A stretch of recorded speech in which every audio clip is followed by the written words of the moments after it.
माननीय अध्यक्ष जी, मैं साथ ही साथ धन्यवाद देना चाहूँगा उन 12 लाख रेल कर्मियों का, 12 लाख के इस रेल परिवार का जो दिन रात लग के सर्दी, गर्मी, धूप, बारिश सब में लग के डेली करीब 20,000 से ज़्यादा ट्रेन्स चलाते हैं और इस देश की एक सेवा करते हैं। माननीय अध्यक्ष जी, रेलवे भारत की लाइफलाइन है। ये एक ऐसी संस्था है जिस पे भारत की इकोनॉमी आधारित है और देश का जो साधारण मानवी है, हर साधारण मानवी के लिए ये एक सेवा है। मेरा इस महान सदन से निवेदन है कि ये एक ऐसी संस्था है जिस संस्था को हमें टोटली डीपोलिटिसाइज करके इस संस्था को कैसे सुदृढ़ करें, इस संस्था में कैसे नई टेक्नोलॉजी लाएं, इस संस्था में कैसे नए इन्वेस्टमेंट लाएं, रेलवे में किस तरह से ऑपरेटिंग प्रोसेसेस को सुधारें, इस पे पूरा फोकस रहे। और कल मुझे बहुत ही हर्ष के साथ आपके समक्ष में रखना चाहूँगा कि कल माननीय सांसद 2 दिन में माननीय सांसदों ने कई ऐसे कंस्ट्रक्टिव सुझाव रखे, पक्ष से और विपक्ष से दोनों ही तरफ से कई अच्छे सुझाव आए और मैं विशेष धन्यवाद भी देना चाहूँगा पक्ष और विपक्ष के सांसदों को कि आपने कई जगह रेलवे के काम की तारीफ की। प्रधानमंत्री श्री नरेंद्र मोदी जी के इन प्रयासों को आपने सराहा, इसके लिए भी मैं आपको धन्यवाद देना चाहूँगा। माननीय अध्यक्ष जी, इस जवाब को मैं 10 पॉइंट्स में रखना चाहूँगा और प्रयास रहेगा कि जितने भी विषय आए हैं उन सारे विषयों को एड्रेस करें। जो विषय जितने भी हैं उन विषयों में 3 तरह के, बेसिकली अगर उसको क्लासिफाई करो तो 3 तरह की कैटेगरीज बनती है। पहली कैटेगरी जो जनरल पॉलिसी से रिलेटेड है, दूसरी कैटेगरी जो इंडिविजुअल सांसदों के क्षेत्र के महत्वपूर्ण मुद्दे, कई जगह स्टॉपेजेस का मुद्दा, कई जगह ट्रेन्स के एक्सटेंशन का, कई जगह आरओबी आरयूबी के कंस्ट्रक्शन का, कई तरह के मान्य सांसदों ने अपने अपने क्षेत्र के महत्वपूर्ण मुद्दों को उठाया। इस तीसरी कैटेगरी है किस तरह से रेलवे प्रधानमंत्री श्री नरेंद्र मोदी जी के विजन से एक नई दिशा में जा रहा है। ये तीनों कैटेगरीज को इन 10 पॉइंट्स में कवर करना चाहूँगा। माननीय अध्यक्ष जी, मैं सबसे पहले जो सबसे बड़ा मुद्दा माननीय सांसदों ने रेज किया, और अध्यक्ष जी, हम लोग भारतीय जनता पार्टी में कॉज के लिए लड़ने वाले लोग हैं, राष्ट्र प्रथम सदैव प्रथम की भावना के साथ काम करने वाले लोग हैं। किसी भी विषय पे कितना भी क्रिटिसिज्म आए, कोई भी पॉइंट आए, हम लोग जवाब देने के लिए तैयार हैं, विषय को डिस्कस करने के लिए तैयार हैं और किसी भी विषय से भागने वाले लोग नहीं हैं। जो विषय सबसे पहले मान्यवर सांसदों ने पॉलिसी का कई जगह रेज किया, सदन में सदन से बाहर भी, उन विषयों को सबसे पहले मैं यहाँ पे एड्रेस करना चाहूँगा। माननीय अध्यक्ष जी, रेलवे साधारण मानवी की सवारी है। गरीब से गरीब व्यक्ति भी आज रेलवे के कारण, रेलवे के द्वारा एक लंबी दूरी की यात्रा कम पैसे में कर पाता है। मिडिल क्लास के लिए सवारी है ये, और साधारण से साधारण नागरिक की ये सवारी है। इसी भावना के साथ पिछले 10 वर्षों में कई ऐसे स्टेप्स लिए गए जिससे कि रेलवे की सुविधा हर जन साधारण को मिले और जो हमारी एस्पिरेशनल मिडिल क्लास है उसको भी मिले। मैं सबसे पहले जो जनरल कोच का मुद्दा आया उसको एड्रेस करना चाहूँगा। माननीय अध्यक्ष जी, जनरल कोच रेलवे में करीब करीब जनरल और एसी का अगर हम अनुपात देखें, जो रेशियो देखें, करीब करीब 2/3 जनरल यानी नॉन एसी कोचेस जिसमें स्लीपर और जनरल क्लास के कोचेस होते हैं और 1/3 एयर एसी कोचेस का एक कॉम्पोजिशन हमेशा रहा है, वो मेंटेन हो रहा है। फिर भी माननीय अध्यक्ष जी, जो जनरल कोच के लिए जो डिमांड बढ़ रही है, क्योंकि यात्रा के लिए जो डिमांड बढ़ रही है ओवरऑल, उसमें उसको ध्यान में रखते हुए अभी अगले कुछ ही महीनों में करीब 2,500 एक्स्ट्रा जनरल कोचेस के प्रोडक्शन का काम हाथ में लिया गया है। और जो स्टैंडर्ड कॉम्पोजिशन है जिसमें हर मेल एक्सप्रेस में मिनिमम 4 जनरल कोच रहेंगे, वो कॉम्पोजिशन बहुत जल्दी सब सारी की सारी मेल एक्सप्रेस ट्रेन्स में हो जाएगा। आगामी समय के लिए 10,000 स्पेशल प्रोडक्शन का काम हाथ में लिया है, 10,000 जनरल कोच का प्रोडक्शन का काम हाथ में लिया है माननीय अध्यक्ष जी, जिससे कि जनरल कोच की प्रॉब्लम कहीं पर भी नहीं रहेगी। ये मैं आपके समक्ष सभी देशवासियों को, सभी माननीय सांसदों के माध्यम से अपने अपने कॉन्स्टिट्यूएंसीज में रखें, ऐसा निवेदन करूंगा। माननीय अध्यक्ष जी, प्रधानमंत्री श्री नरेंद्र मोदी जी ने एक ऐसी ट्रेन की कल्पना की जो कि वर्ल्ड क्लास फैसिलिटीज़ हो, अच्छी से अच्छी फैसिलिटीज़ हो, लेकिन वो कम से कम कॉस्ट में लोगों को यात्रा करा सके। अमृत भारत ट्रेन पिछले जनवरी में, कुछ ही महीनों पहले जनवरी में इस ट्रेन का जब प्रोडक्शन कंप्लीट हुआ, टेस्टिंग कंप्लीट हुई, उसके बाद में 2 अमृत भारत ट्रेन इनॉग्रेशन हुई है माननीय प्रधानमंत्री जी के हाथों से। अयोध्या जी धाम पर हम लोग प्रेजेंट थे सबके सब। अयोध्या जी धाम से ये दोनों ट्रेन्स चली। पहली ट्रेन चली मालदा से बेंगलुरु के लिए और दूसरी ट्रेन चली दरभंगा से दिल्ली के लिए। माननीय अध्यक्ष जी, मैं बहुत हर्ष के साथ आपके सामने ये विषय रखना चाहूँगा कि ये दोनों ट्रेन्स, जिसमें 22 कोच में से आधे स्लीपर है और आधे जनरल कैटेगरी के कोचेज़ हैं, जनरल कोच हैं, इन दोनों ट्रेन्स में जो फैसिलिटीज़ हैं वो हर तरह से पिछली जितने भी सरकारों का आप हिसाब देख लें उन सब से कई गुने बेटर है।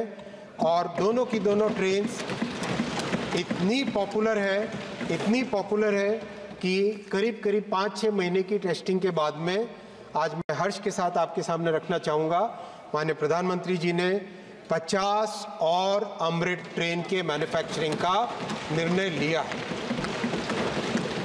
अध्यक्ष जी, 1000 किलोमीटर की जर्नी इस ट्रेन में 400 रुपये में, 450 रुपये में होती है। और बहुत ही आपने सबने देखा होगा जो पुराने 1980 और 1990 की डिज़ाइन के LHB कोचेस थे, उन सब की ट्रेन्स में जैसे ही गाड़ी स्टार्ट होती है एक बहुत ही स्ट्रॉन्ग एक झटका सा लगता है, क्योंकि वो डिज़ाइन एक उस ज़माने की थी, 80 और 90 के डिज़ाइन, 70s की 80s की डिज़ाइन थी।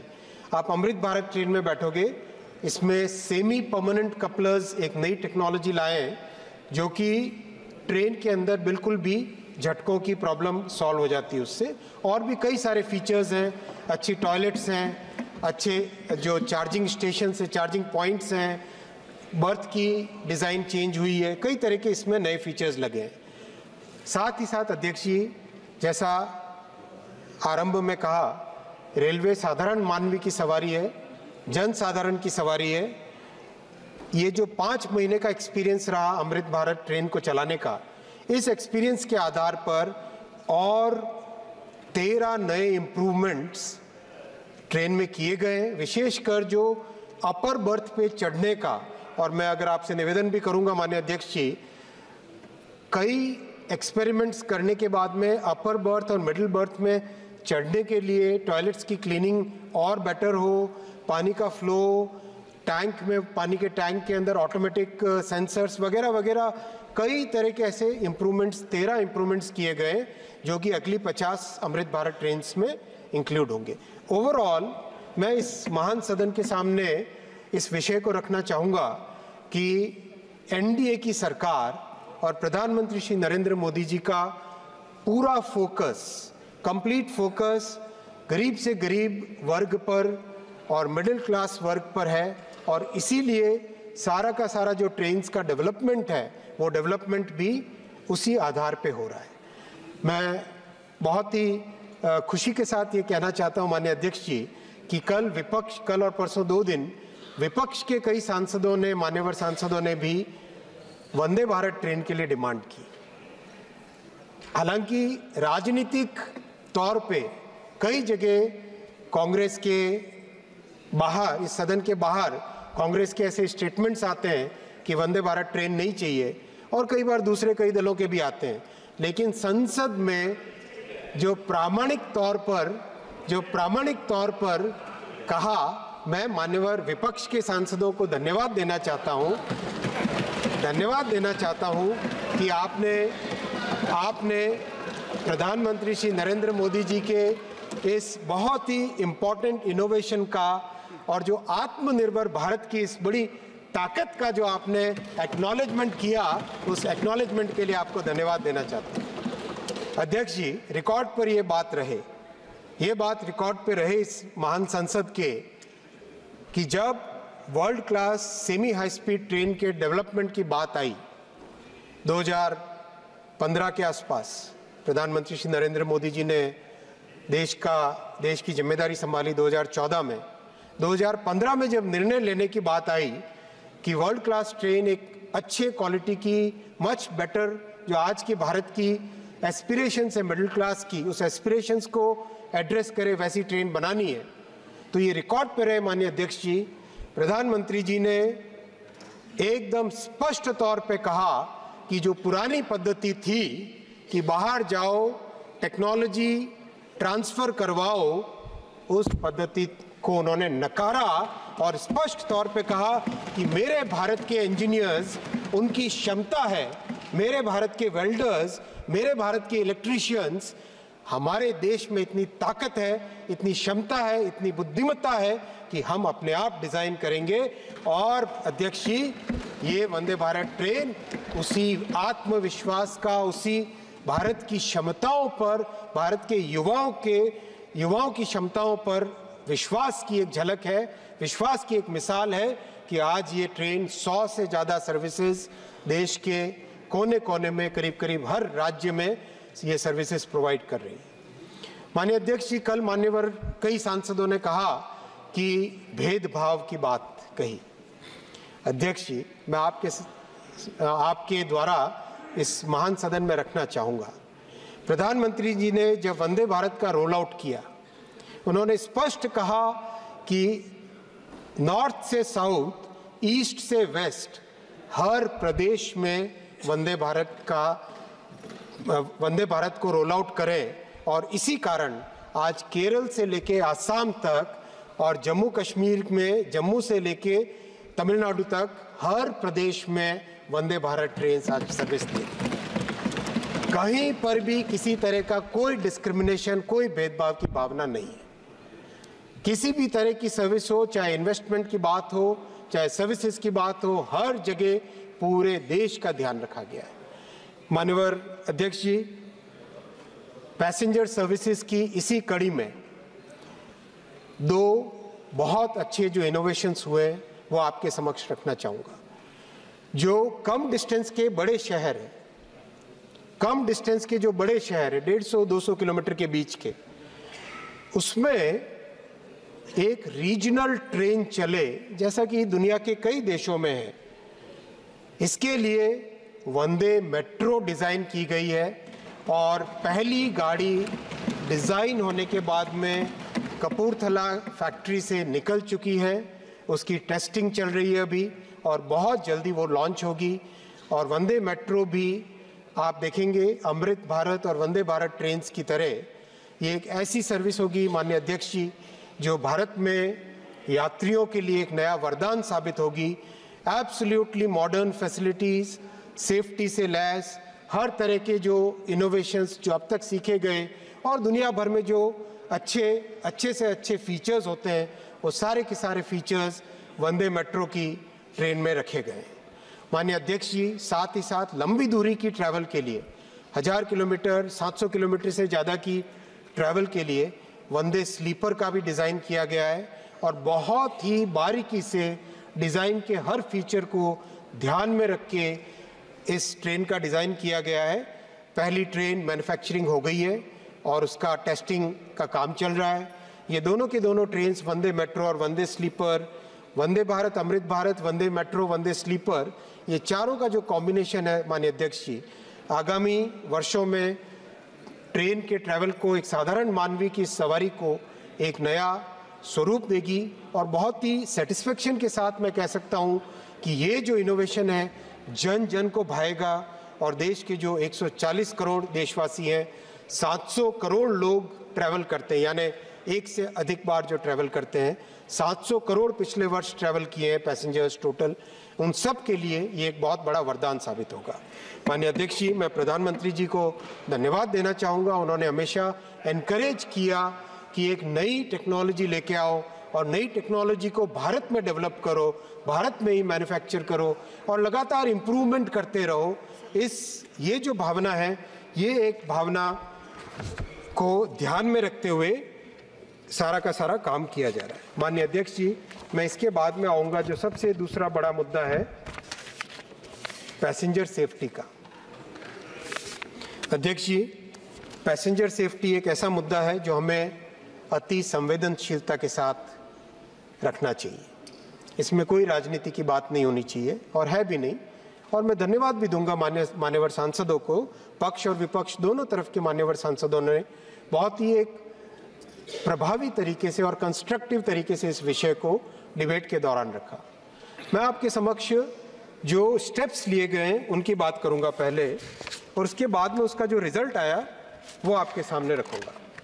माननीय अध्यक्ष जी, सबसे बड़ी जो समस्या थी भारतीय रेलवे में, अनमैन्ड रेलवे क्रॉसिंग्स की बड़ी प्रॉब्लम थी और उसके कारण हर साल कोई न कोई ऐसी दुर्घटना होती थी जिसमें कोई स्कूल बस, कोई ट्रक, कभी कोई स्कूटर अनमैन्ड लेवल क्रॉसिंग बिना व्यक्ति वाली फाटक से क्रॉस करते थे। माननीय अध्यक्ष जी, अच्छे फोकस्ड परिणामों के कारण, एक्शन के कारण 2019 में देश में करीब जो 9000 के आसपास अनमैन्ड लेवल क्रॉसिंग्स थी, वो सारी की सारी कंप्लीटली समाप्त कर दी गई। जगह जगह आरओबी बनाए, कई जगह गेट लगाया, कई जगह अंडरपासेस बनाए, वो कंप्लीट हुआ। वो एक बहुत बड़ा समस्या का कारण था, वो समाप्त हुआ। अध्यक्ष जी, दूसरा सबसे बड़ा महत्वपूर्ण मुद्दा है, टेक्नोलॉजी का मुद्दा है। ये स्टेशंस का जो कंप्लीट कंट्रोल होता है, वो स्टेशन का कंट्रोल होता है इलेक्ट्रॉनिक इंटरलॉकिंग के माध्यम से। इसको डिजिटल कंट्रोल भी कहते हैं। तो दुनिया के करीब करीब हर बड़े रेलवे सिस्टम में इलेक्ट्रॉनिक इंटरलॉकिंग 1980-1990 वाले दशकों में लग गई थी। अपने यहाँ बहुत ही एक स्लो पेस पे काम चल रहा था। 2004 से 2014 का अगर पीरियड देखें, मात्र 837 स्टेशन इलेक्ट्रॉनिक इंटरलॉकिंग पे कवर हुए थे।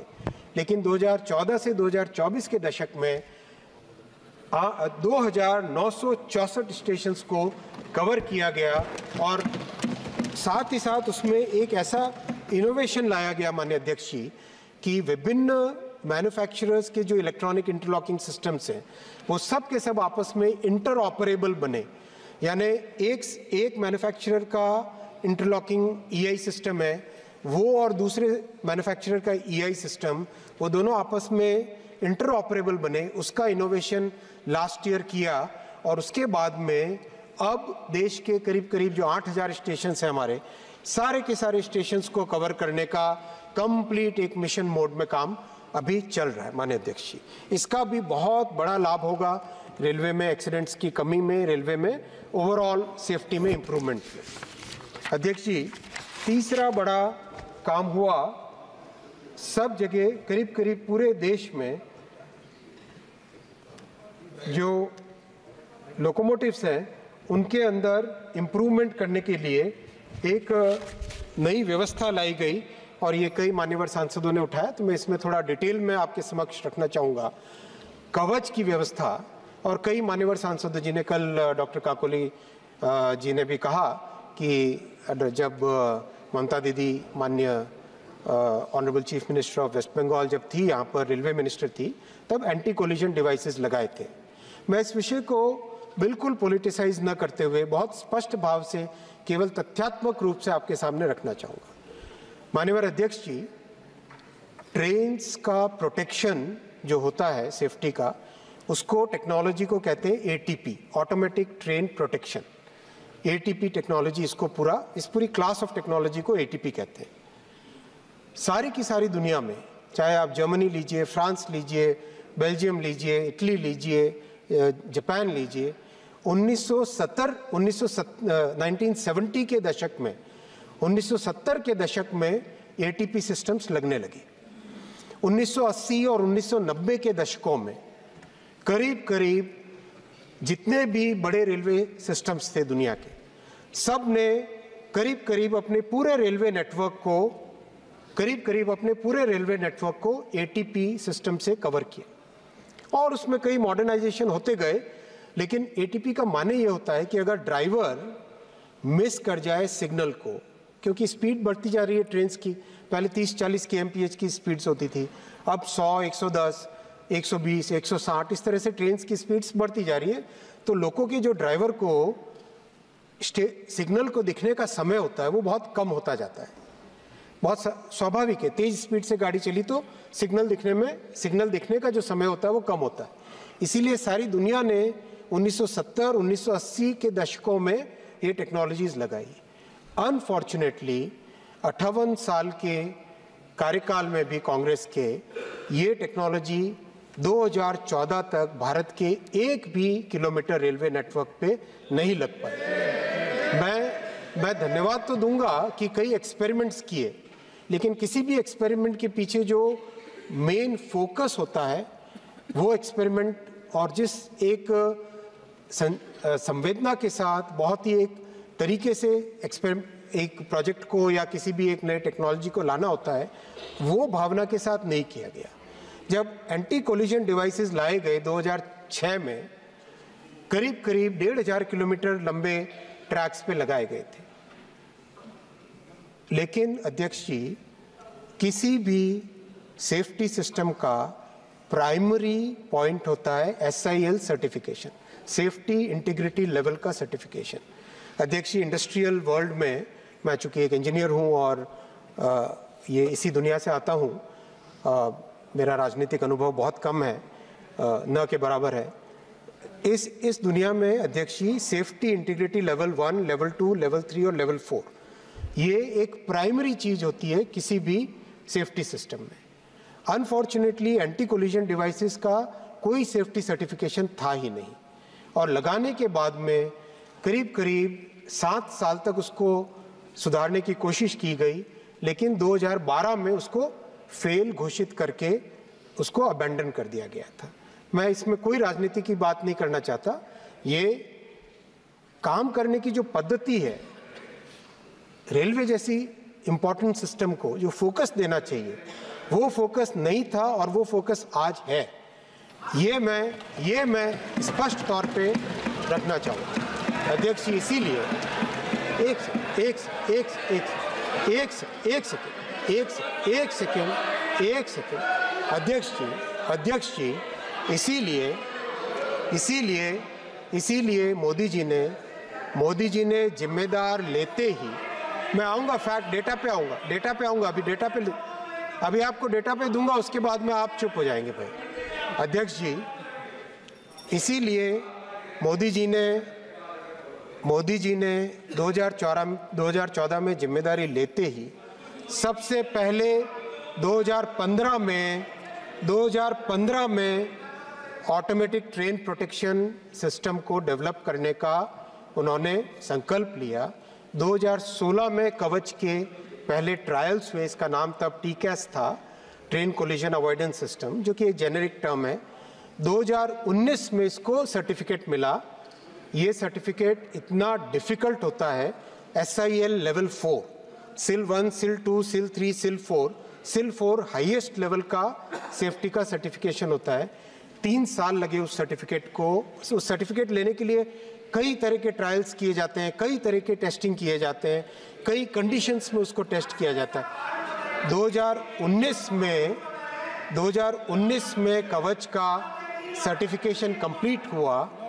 अध्यक्ष जी, कोविड के बावजूद भी 2020 और 21 में इसके एक्सटेंडेड ट्रायल्स हुए। सर्टिफिकेशन के बाद में 3 मैन्युफैक्चरर्स को डेवलप किया गया, और 2022 में पहला बड़ा 3000 किलोमीटर का प्रोजेक्ट रोल आउट हुआ।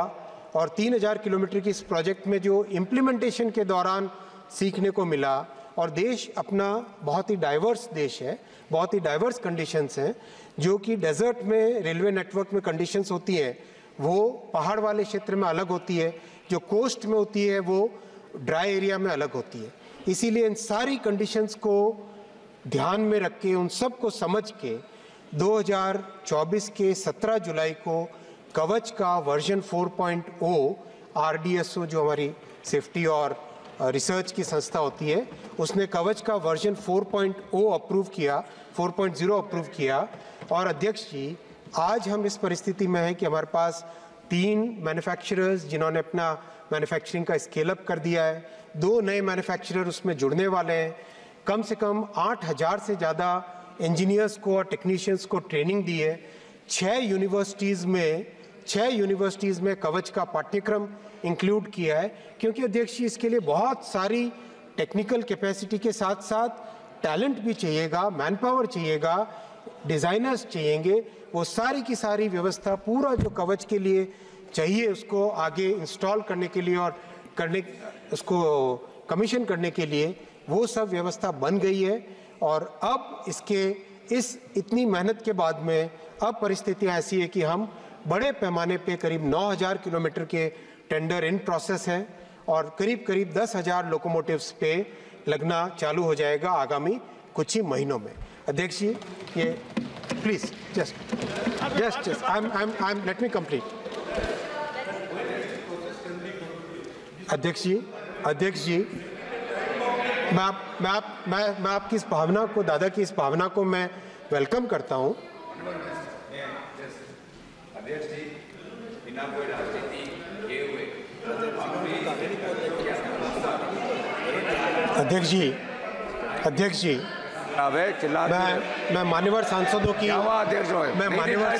की भावना का सम्मान करता हूं। मंत्री जी, अध्यक्ष जी, मैं आपके सामने ये भी रखना चाहूंगा कि जो हमारे जिन देशों के, मैं बिना किसी देश का नाम लिए, एक सेकंड दादा, प्लीज लेट मी कंप्लीट दादा, दादा प्लीज लेट मी। अध्यक्ष जी, माननीय अध्यक्ष जी, बिना किसी देश का नाम लिए मैं कहना चाहूंगा कि हमारा करीब 70,000 से ज़्यादा किलोमीटर का रेलवे नेटवर्क है। उससे काफ़ी कम संख्या आधे रेलवे नेटवर्क की साइज़ वाले देशों ने, अध्यक्ष जी, करीब 20 साल लगाए।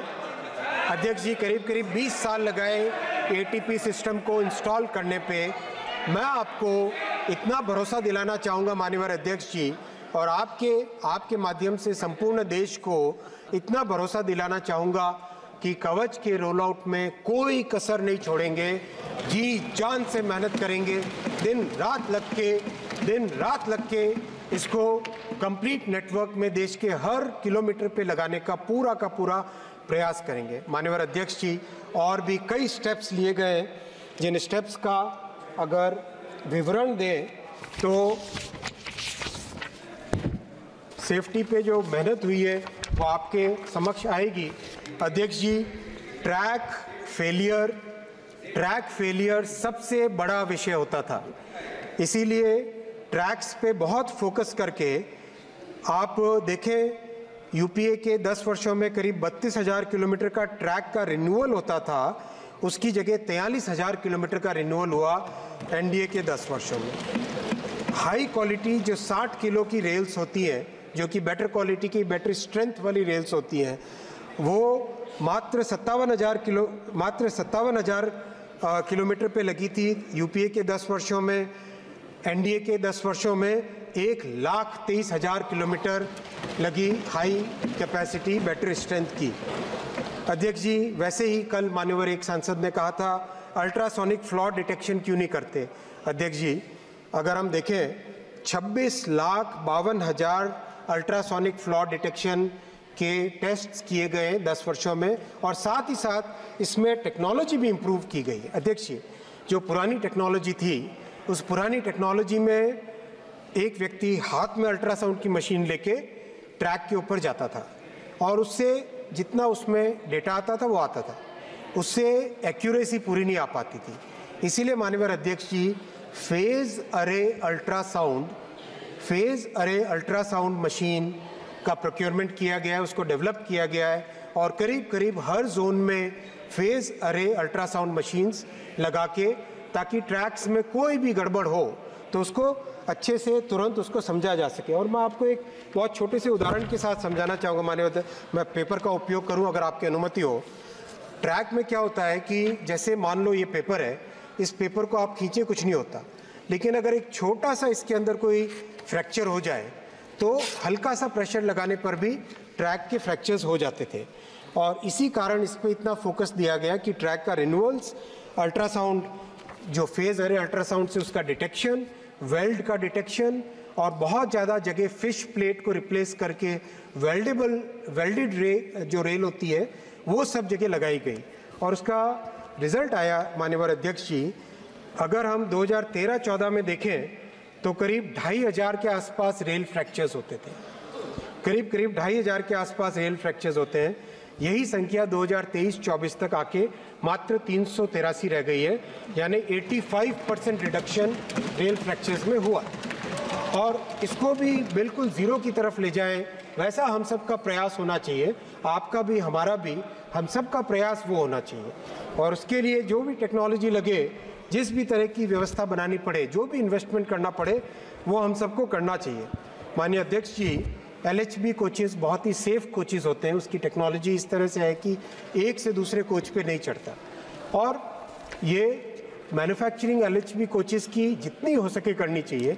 और इसीलिए अगर हम देखें UPA के 10 वर्षों में मात्र 2300 LHB कोचेज़ बने थे, और NDA के 10 वर्षों में पहली और दूसरी टर्म मोदी जी की, उसमें 37,000 LHB कोचेज़ बने। 37,000, इतना बड़ा फ़र्क आया, इतना बड़ा डिफरेंस आया। लेकिन अध्यक्ष जी हमें प्लीज़ हमें अध्यक्ष जी इस पे भी नहीं रुकना है, हमें इस पे भी नहीं रुकना है। हमें A to Z जितने भी ICF कोचेज़ हैं पुराने 1950 वाली टेक्नोलॉजी के, उन सब को रिप्लेस करना है। साथ ही साथ अभी एक और बहुत महत्वपूर्ण काम हाथ में लिया है कि LHB 1970 और 1980 करीब 1980 में लाया गया था भारत में, वो TOT वाला मेथड था। उसके बजाय आज की जो टेक्नोलॉजी है उसको ध्यान में रखते हुए एक टोटली नए प्लेटफॉर्म का, नए कोच का डिज़ाइन का काम हाथ में लिया है। और माननीय अध्यक्ष जी, ये कोच का डिज़ाइन भी हमारे ही देश के इंजीनियर्स, हमारे ही देश की टेक्निकल ब्रेन्स, आत्मनिर्भर भारत की एक और मिसाल बनेगा। ये कोच का डिज़ाइन भी काम में हाथ में लिया है। माननीय जी, स्टील एल्यूमिनियम दोनों में से जो भी होगा, लेकिन अच्छी क्वालिटी, अच्छा सेफ होगा। और बहुत ही ध्यान से अध्यक्ष जी, जीवन अमूल्य होता है, जीवन का कोई मोल नहीं है। मैं आपको, चूँकि मैं ये नंबर नहीं रखना चाहता था, लेकिन चूँकि मान्यवर सांसद पूछ रहे हैं इसलिए मैं नंबर रखना चाहूँगा, लेकिन इसमें बहुत ही संवेदना के साथ इस विषय को रखना चाहिए। एक भी एक्सीडेंट खराब होता है माननीय अध्यक्ष, कोई किसी को सुख नहीं होता है कि इस तरह की परिस्थिति कोई देखे। फिर भी माननीय अध्यक्ष जी, चूँकि माननीय विपक्ष के माननीय सांसदों ने कहा कि आप नंबर बताओ, इसलिए मैं नंबर रख रहा हूँ। UPA के कार्यकाल में 171 के आसपास एक्सीडेंट्स साल के एवरेज होते थे। 171, वो करीब 68% 68% कम हुए हैं। अभी भी अध्यक्ष जी, हमें उस पे कहीं कोई संतोष नहीं करना चाहिए, कहीं भी संतोष नहीं करना चाहिए।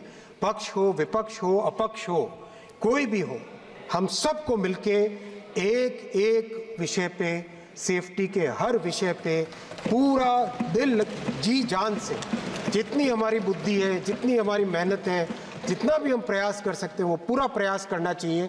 और वो प्रयास करने के लिए हम कटिबद्ध हैं, संकल्पबद्ध है, और कैसे भी उसको हर तरीके से उसको रोकने का पूरा प्रयास रहेगा। इसमें कहीं कोई संशय नहीं है, कोई संशय नहीं है इसमें।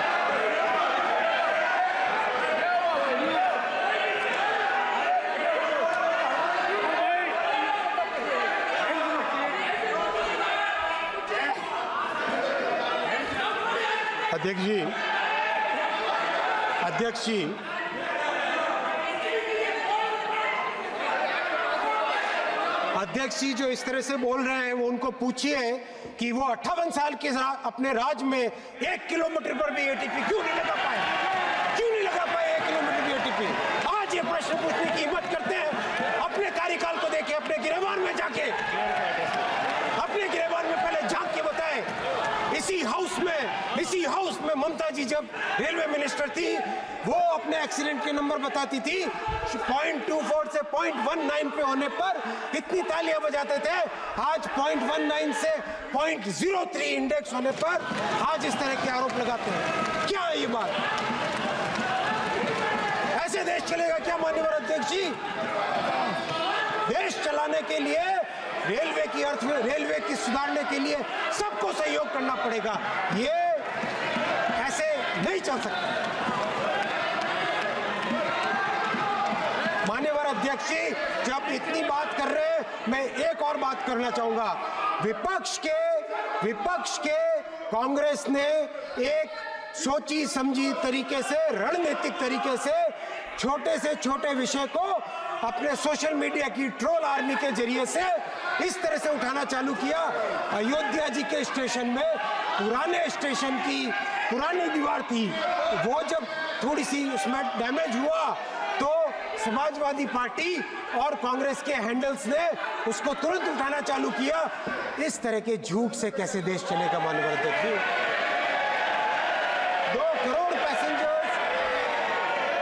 2 करोड़ पैसेंजर्स डेली यात्रा करते हैं। क्या उनके मन में ये भय भरना चाहते हैं? अध्यक्ष जी मैं आपके समक्ष 12 लाख रेलवे एम्प्लॉई जो दिन रात मेहनत करते हैं, मैं रिक्वेस्ट करूंगा आप सब ताली बजा के पेट के उनका दम दिखाएं, उनको हिम्मत बढ़ाएं। पूरा देश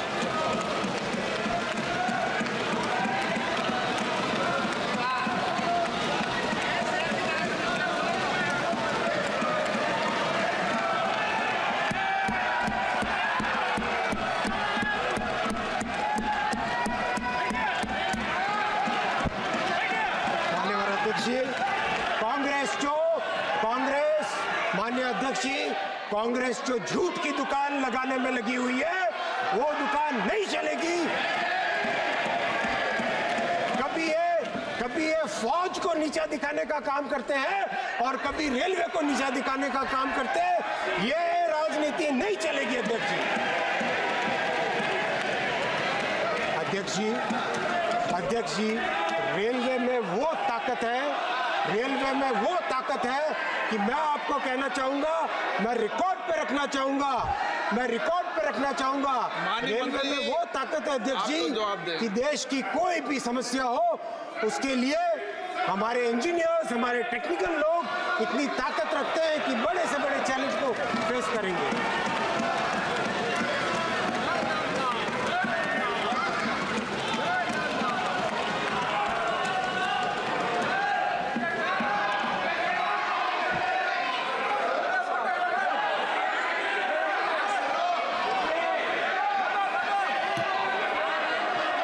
माननीय अध्यक्ष जी कल एक माननीय सांसद केरला के श्री बशीर जी ने सीएजी रिपोर्ट का हवाला दिया था। हम लोगों ने रात भर सीएजी रिपोर्ट्स खंगाली। माननीय बशीर जी हैं माननीय अध्यक्ष जी कल सीएजी रिपोर्ट का हवाला दिया था। हम लोगों ने रात भर सीएजी रिपोर्ट का उसको खंगाला, लेकिन कहीं पर भी हमें उसमें SC ST OBC से संबंधित कोई विषय नहीं निकला। मैं ये क्लैरिफाई करना चाहूँगा, लेकिन साथ ही साथ ये भी कहना चाहूँगा कि माननीय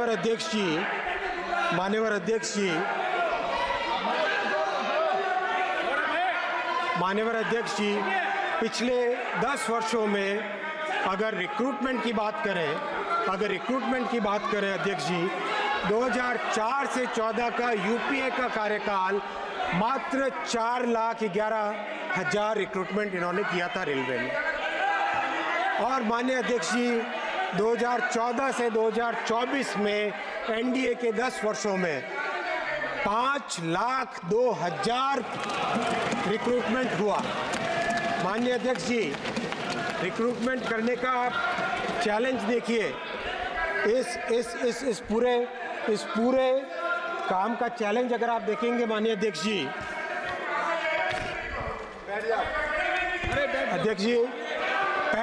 पहली परीक्षा में 1,26,00,000 कैंडिडेट थे। 1,26,00,000 कैंडिडेट, 133 शिफ्ट, 68 दिन तक परीक्षा चली, 211 शहरों में परीक्षा चली और 726 सेंटर्स में एग्जाम चला। माननीय अध्यक्ष जी, एक भी कंप्लेंट उसमें नहीं। और मैं धन्यवाद देना चाहूँगा विपक्ष में मान्यवर सांसद महोदय ने पिछले टर्म में इस चीज़ को एक्नॉलेज भी किया था। दूसरी परीक्षा 1,10,00,000 कैंडिडेट थे, 99 shifts, 33 days, 191 cities, 551 centres, 15 language में एग्जाम हुआ। माननीय अध्यक्ष जी, नॉट अ सिंगल कंप्लेंट कहीं पर। माननीय अध्यक्ष जी, इन दोनों परीक्षाओं के बाद 1,30,000 लोगों को रोजगार दिया गया है और जैसे ये साइकिल कंप्लीट हुई तुरंत हमने नई साइकिल चालू की। और माननीय अध्यक्ष जी, वर्षों से जो डिमांड थी कि एक एनुअल कैलेंडर रखा जाए रेलवे के लिए, तो जनवरी के महीने में 2024 के जनवरी के महीने में एनुअल कैलेंडर रेलवे के रिक्रूटमेंट का घोषित हुआ। हमारे नौजवानों के लिए जो रेलवे में भर्ती होने के लिए इतनी मेहनत करते हैं, उनके लिए साल में 4 बार वैकेंसी निकलती है। अब जनवरी के महीने में, अप्रैल के महीने में, जुलाई के क्वार्टर में और अक्टूबर के क्वार्टर में। और इस एनुअल कैलेंडर के कारण आज की तारीख में 40,565 वैकेंसीज एडवर्टाइज्ड है। और माननीय अध्यक्ष जी, मैं आपको भरोसा दिलाना चाहूँगा, जिस मेहनत के साथ, जितनी डिटेलिंग के साथ 2 करोड़ से ज़्यादा कैंडिडेट्स का एग्ज़ाम लेके बिना कोई कंप्लेंट के ये एग्ज़ाम कंप्लीट किया, वैसे ही आगामी एग्ज़ाम्स भी कंप्लीट होंगे और रेलवे में 40-50 हज़ार लोग ज़्यादा जुड़ेंगे। माननीय अध्यक्ष जी, किसी ने कल मजाक भी बनाई थी कि रेलवे के माननीय अध्यक्ष जी, मैं सेफ्टी पे जो एक्सपेंडिचर हुआ वो डेटा भी आपके सामने अध्यक्ष। माननीय अध्यक्ष जी, सर बाद में ऐड कर सकते हैं। माननीय अध्यक्ष जी, सेफ्टी पे 2022-23 में अध्यक्ष जी, मैं अध्यक्ष वो है अध्यक्ष जी, 22-23 में 87,336 करोड़ रुपीस का एक्सपेंडिचर सेफ्टी रिलेटेड आइटम्स में हुआ। 2023-24 में 98,414 करोड़ रुपीस का सेफ्टी पे एक्सपेंडिचर हुआ। 2024-25 में बजट में, जिसका आज अप्रूवल देगा ये महान सदन, इसमें 1,08,795 करोड़ का सेफ्टी के रिलेटेड आइटम्स पे एक्सपेंडिचर रखा गया। माननीय अध्यक्ष जी, किस तरह से कार्य पद्धति में बदलाव लाने का प्रयास चल रहा है वो मैं आपके समक्ष रखना चाहूँगा। माननीय अध्यक्ष जी, ये बहुत ही महत्वपूर्ण विषय है, बहुत महत्वपूर्ण विषय है। आप 2 मिनट देंगे तो मैं ये समझाना चाहूँगा। माननीय अध्यक्ष जी, रेलवे में मेंटेनेंस सबसे ज़्यादा इम्पॉर्टेंट काम है। अगर हम देखें रेलवे के अगर 100 काम हैं, इन 100 काम में सबसे ज़रूरी काम है मेंटेनेंस का काम। इसीलिए माननीय अध्यक्ष जी, मेंटेनेंस के काम को ध्यान देने के लिए रेलवे ने अपना पूरा का पूरा कार्य प्रणाली बदली है और एक नया सिस्टम लेके आए हैं, वो है रोलिंग ब्लॉक सिस्टम। माननीय अध्यक्ष जी, ये रिकॉर्ड पे रहे, रोलिंग ब्लॉक सिस्टम से आगामी 26 हफ्ते की प्लानिंग करके मेंटेनेंस रेलवे में आज इस लेवल पे पहुंचा है, जिसका लाभ कई दशकों तक इसका लाभ हमें मिलेगा। माननीय अध्यक्ष जी, अब मैं आता हूँ लोको पायलट के विषय पे। लोको पायलट का विषय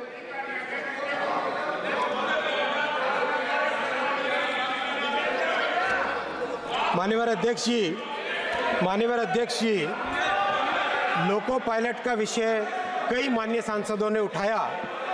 मैं आपको बहुत स्पष्ट तौर पे कहना चाहूँगा कि लोको पायलट रेल परिवार के बहुत ही महत्वपूर्ण सदस्य हैं और उनके लिए जो स्टेप्स लिए गए हैं वो स्टेप्स आपके सामने रखूँगा।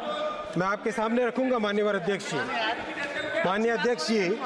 लोको पायलट जब अपनी ड्यूटी कंप्लीट करके आते हैं तो वो रनिंग रूम में, ऐसा है केवल रील बनाने वाले लोग नहीं, हम मेहनत करने वाले लोग हैं, काम करने वाले लोग हैं। आपकी तरह रील बना के दिखाने वाले लोग नहीं हम, समझे ना?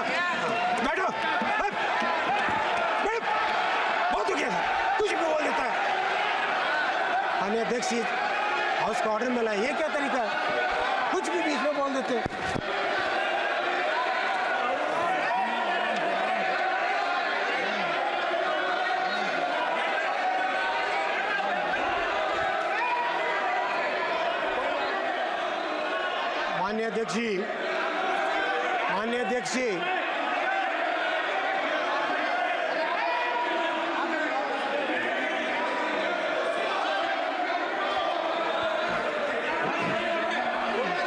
माननीय अध्यक्ष जी, माननीय मंत्री जी, रेलवे एक्ट के तहत, माननीय मंत्री जी प्लीज, जो माननीय मंत्री जी 2005, माननीय मंत्री जी आप बैठे बैठे किसी व्यक्ति का रेस्पॉन्स मत करो। जी माननीय अध्यक्ष जी, जैसा आपका आदेश माननीय अध्यक्ष, जैसा आपका आदेश।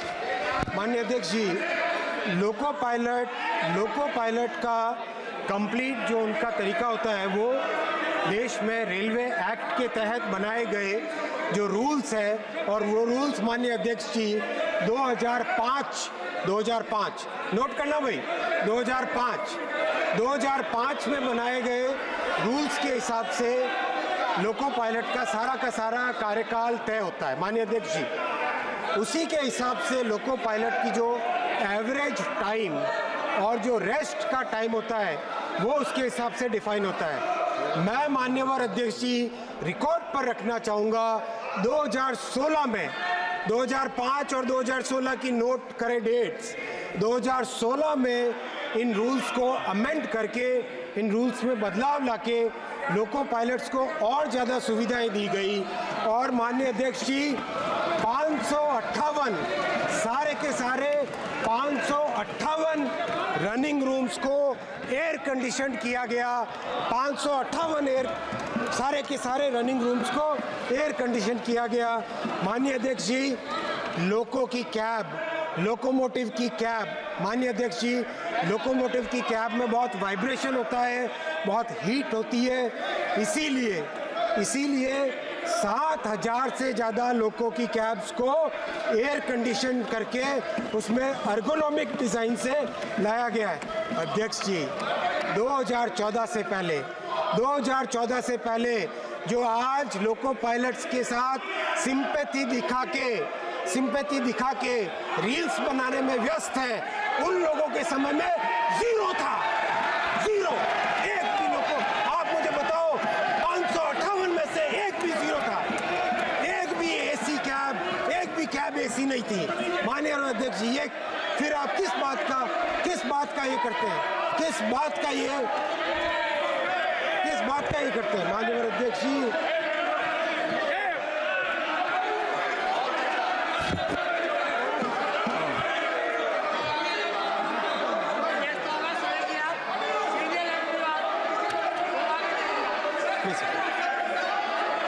माननीय अध्यक्ष जी, मैं आऊँगा।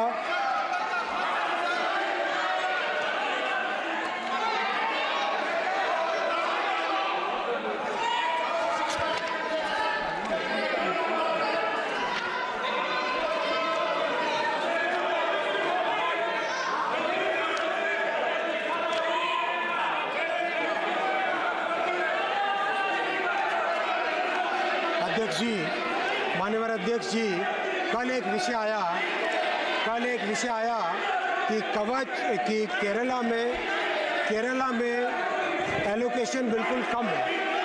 माननीय अध्यक्ष जी, केरला के केरला के मान्यवर सांसद सुन ले, केरला के मान्यवर सांसद सुन ले, यूपीए के कार्यकाल में केरला को मात्र 372 करोड़ रुपए देते थे एवरेज, यूपीए के कार्यकाल में। माननीय अध्यक्ष जी, आज प्रधानमंत्री श्री मोदी जी 3011 करोड़ रुपए केरल को दे रहे हैं, 3011 करोड़ रुपए।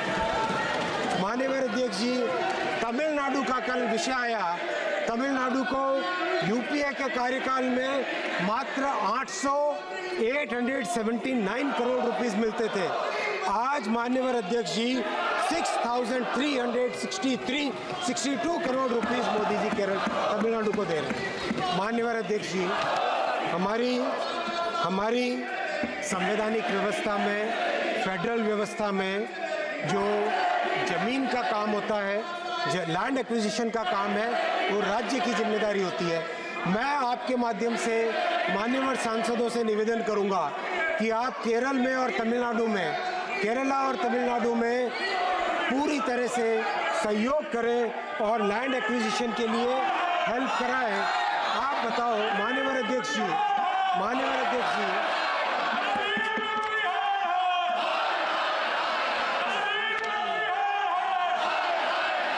माननीय अध्यक्ष जी, कल कई प्रोजेक्ट्स के नाम लिए गए। I will speak in English for the benefit of Tamil Nadu honourable MPs. Honorable Speaker sir, if you look at any of these projects, Attipattur new line, we require 189 hectares of land. The land acquired is zero. If you look at Madurai Tuticorin Aruppukkottai new line, the land required is 871 hectare. The land acquired is only 75 hectare. If you look at Morapur Dharmapuri new line, the land required is 91 hectare. The land which has been acquired by the government of Tamil Nadu is only zero.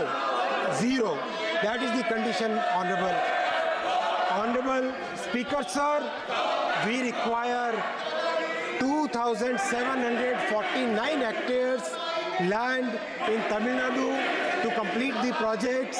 Unfortunately, only 807 hectares of land has been acquired. Honorable Chairman sir, whatever we can allot, what's important is that the states must also come forward and acquire the land, make sure that the cooperation is given so that we can complete the railway projects.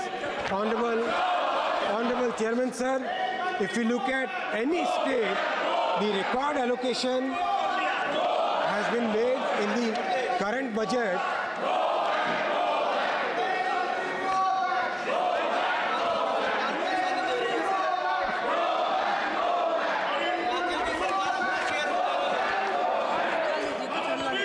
माननीय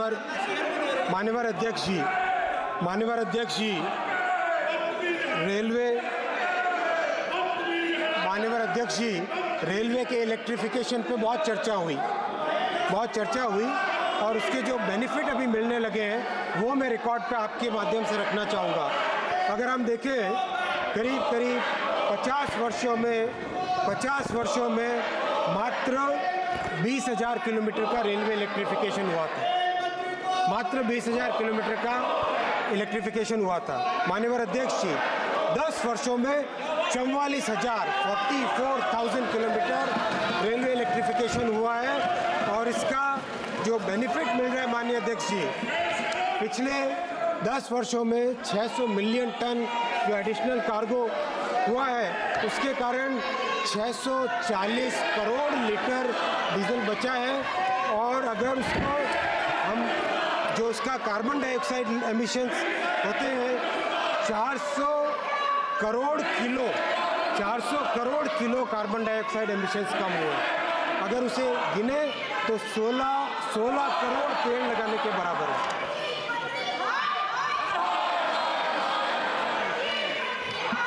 माननीय अध्यक्ष जी, मैं अभी शेष विषय पर आऊँगा। माननीय अध्यक्ष जी, रेलवे बहुत ही एक महत्वपूर्ण संस्था है, जिस संस्था के लिए हम सबको मिलके प्रयास करने पड़ेंगे और इसमें विपक्ष हो, अपक्ष हो या पक्ष हो, सभी की जिम्मेदारी होती है और इस जिम्मेदारी को सभी पूरा करें, ऐसा मैं आपसे निवेदन करूंगा। माननीय अध्यक्ष जी, मैं एक बार फिर माननीय प्रधानमंत्री जी को, माननीय वित्त मंत्री जी को धन्यवाद देता हूं और सभी मान्यवर सांसदों को धन्यवाद देना चाहता हूं कि आपने सबने चर्चा में भाग लिया। मान्यवर विपक्ष के सांसदों का भी धन्यवाद देना चाहूँगा कि आपने भी कई अच्छे शब्द बोले रेलवे के लिए और आपने जो भी आपने कंस्ट्रक्टिव सुझाव दिए उन सभी सुझावों पे काम करेंगे, ऐसा मेरा आपसे निवेदन है। बहुत बहुत धन्यवाद माननीय।